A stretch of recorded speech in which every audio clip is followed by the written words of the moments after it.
রাজধানী সহ দেশের বিভিন্ন এলাকায় ঝটিকা মিছিল করে আলোচনা এসেছে ক্ষমতাচ্যুত আওয়ামী লীগ। এতে সাধারণ মানুষের মধ্যে ছড়িয়ে পড়েছে আতঙ্ক। এমন পরিস্থিতিতে আওয়ামী লীগের মিছিল নিয়ে কড়া বার্তা দিয়েছেন জাতীয় নাগরিক পার্টির মুখ্য সংগঠক হাসনাত আব্দুল্লাহ। সেই সঙ্গে ছাত্রলীগকে নিষিদ্ধ করে হাড়ে হাড়ে শিক্ষা হয়েছে তার, এমন কথাও বলেছে এনসিপির এই নেতা। প্রশ্ন হচ্ছে, হঠাৎ কেন এমন মন্তব্য করলেন হাসনাত? বিস্তারিত জানাচ্ছেন শেখ ফরিদ।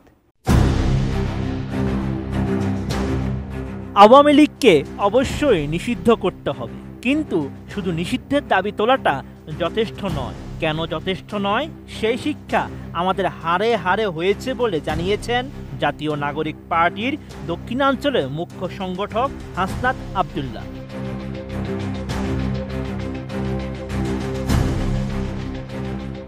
19 এপ্রিল সামাজিক মাধ্যমে দেওয়া এক পোস্টে এসব কথা লিখেন এনসিপির এই নেতা।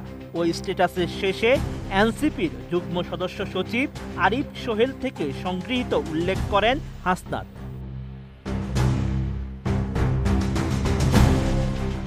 কোয়ালিটি সম্পন্ন আন্তর্জাতিক মানের CMT 500W CSRM committed for better still. জাতীয় নাগরিক পার্টির মুখ্য সংগঠক লিখেন, আমরা দেখেছি ছাত্রলীগ সংগঠন হিসেবে নিষিদ্ধ হলেও তাদের নেতাকর্মীরা উন্মুক্ত ঘোরাফেরা করছেন, আওয়ামী লীগের ঝটিকা মিছিলে অংশ নিচ্ছেন। পুলিশ তো কদাচিৎ দুই একটা ধরে, বাকিদের ছাত্র জনতা জীবনের ঝুঁকি নিয়ে ধরিয়ে দিলেও দুই একদিনেই জামিন হয়ে যায়।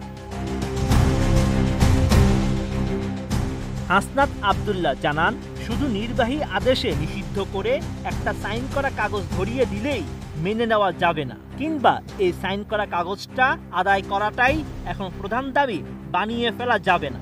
কারণ দিন শেষে এই কাগজটা যে একটা ইউজলেস ছাড়া কিছুই না, এটা ছাত্রলীগ নিষিদ্ধের পরে প্রমাণ হয়ে গেছে।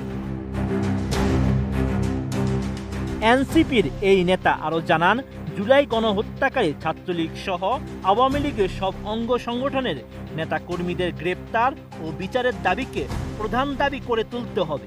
বিচার ঠিকঠাক হলে আওয়ামী লীগ টিকে থাকতে পারবে? ইম্পসিবল। বরং দ্বিতীয় বিশ্বযুদ্ধের পরে নুরেমবার্গ ট্রায়ালে যেভাবে অপকর্মের দায়ে নাৎসি পার্টি নিষিদ্ধ হয়েছিল, ঠিক সেইভাবে আওয়ামী লীগ সহ সব লীগ নিষিদ্ধ হবে প্রমাণিত ও পরীক্ষিত বিচারিক রায়।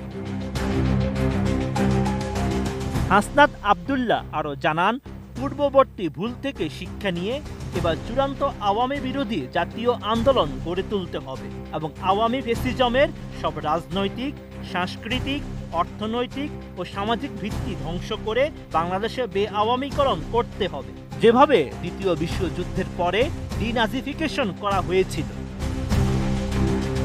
Sheikh Farid, ATN news.